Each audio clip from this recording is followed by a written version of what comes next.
Number 5, expectant attitudes achieve excellent altitudes. We hear Dr. Peel talk about positive thinking, positive attitude. That's good. Bob Schuler talks about possibility thinking, possibility attitude. That's good. And in selling, we also need to develop what we call an expectant attitude. Expect success on each and every call. If it's a customer service call, a complaint, expect to resolve that complaint. Expect to make that prospect or client happy. Expect then to cross-sell, upsell, or add on, and also get referrals. Why not? Turn your customer service department into a profit center. It can be done. When you're outbound calling and you're making a sale, expect to make a sale. You see, we in selling have a tendency to create up to 90% of the reasons that we do not make sales. I've actually seen some telemarketers that can look at a lead and based on the nationality of the last name or based on the area of the country that they're calling into or the type of business they're calling, they start figuring out all the reasons why this person isn't going to buy. Then they get on the phone, they get blown off the phone in the first 30 seconds, they go to their manager and say, see, I told you, these people aren't buying. It becomes a self-fulfilling prophecy. If you expect success, you will get success. If you expect failure, got news for you. You will indeed fail. In this studio segment, we're going to explore a little bit more about this expectant attitude and why it's so critically important. You know, a recent survey showed that the average telemarketer will use up to 5 negative affirmations every hour we are awake to program ourselves for failure. Now, I know that sounds hard to believe, but we constantly catch ourselves saying things like, I just can't sell this person. I have such a problem with this. I'm such a klutz. With my luck, I'll blow this too. I always catch a cold this time of the year. These leads suck. I hate to cold call.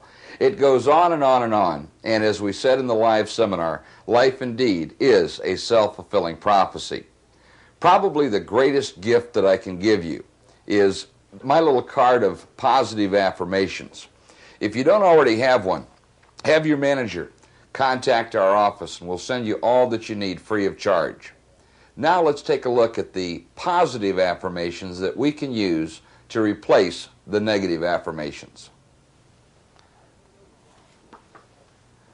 I am so strong that nothing can disturb my peace of mind. I am talking health, happiness, and prosperity to every person I meet. I am making all my friends feel that there is something in them. I am looking at the sunny side of everything and making my optimism come true. I am thinking only of the best, working only for the best, and expecting only the best. I am just as enthusiastic about the success of others as I am about my own. I am forgetting the mistakes of the past and pressing on to the greater achievements of the future. I am wearing a cheerful countenance at all times and giving every living creature I meet a smile. I am giving so much time to the improvement of myself that I have no time to criticize others. I am too large for worry, too noble for anger, too strong for fear, and too happy to permit the presence of trouble. Here's a couple of additional ideas to help everyone in your organization have a lot better expectant attitude and consistently good attitude. You might have a complaint jar or a large fishbowl where, let's say, every time anyone in your organization uses any kind of a negative affirmation, like, I'm such a klutz, or I just can't sell this person, I hate to cold call, they put in a dime or a quarter in that jar or that fishbowl. And then once a month, you take the money out and have lunch or have a little party on everybody else's negative comments. One thing that we do at our office, and it's been very successful in a lot of different companies I work for, is that anyone in the organization can send anyone else home for the day if they're a complainer or if they're using negatives. We have a little prepared statement that goes something like this. We love you very much, but right now we don't like you a whole lot. Please take the rest of the day off and have an attitude adjustment. Have a good day. Bye. You'd be amazed at after you've been sent home a couple of times how much everyone will try to have that better consistent attitude. Another idea we've used very successfully in a lot of companies is when somebody is in a bad attitude, we send them to the attitude adjustment room.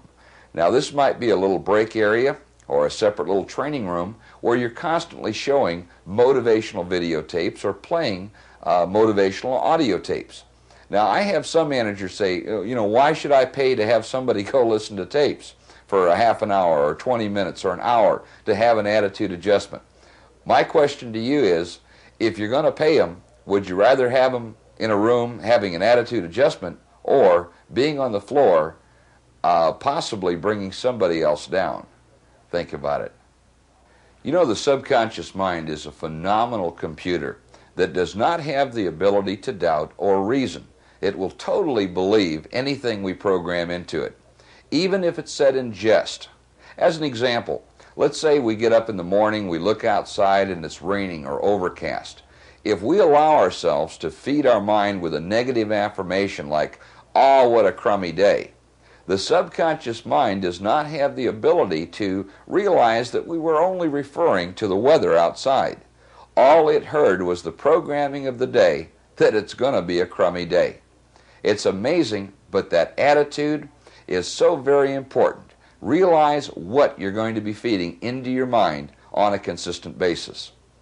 Now here's an assignment for you. Over the next week, get together with a buddy and constantly be working with each other, listening to each other, and try to come up with 50 negative affirmations that you're using over the next week. Write them down and then change them into a positive affirmation. As with any suggested assignment, be willing to brainstorm it with others, either during this session with everyone involved or later with a few of your coworkers or closest friends. Remember the challenge on each of these assignments. Please don't try to figure out what's wrong with it, why it won't work, or that it doesn't feel comfortable to you. Remember, we are creatures of habit. Anything new is going to feel uncomfortable the first few times we try it. Take a proven skill, technique, or idea and be willing to massage it, finesse it, change a few words around to fit our product or service and our personality.